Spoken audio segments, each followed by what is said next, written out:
Welcome to Chillin' 101. We hope this video helps. You start by preparing the exact ranges. On Sheet 2, name the lookup key column key range Sheet 2 and the column to return range Sheet 2. Once done, make sure keys are trimmed and same data type so comparisons work. In Sheet 1, pick the cell where the result goes and confirm the lookup key cell reference. This avoids common type mismatches. Now you're ready to insert the index match formula, using those named ranges, rather than whole. You now write the core formula, equals index, return range Sheet 2, match, lookup cell, key range Sheet 2, 0.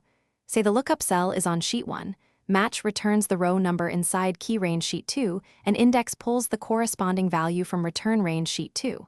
Once entered, press enter and then drag or fill down. If numbers are stored as text, wrap value. For stray spaces, use trim. This exact match approach guarantees precise retrieval across sheets. You finish by copying the formula down with absolute references for the named ranges so every row points to the same lookup set. If you hit hash and /a, stop and check for extra spaces, mismatched data types, or missing keys. Use trim, value, or clean the source. Make sure match uses 0 for exact matches. Finally, wrap the whole formula in IFR to show a friendly message or default value when matches fail, keeping your sheet readable and resilient.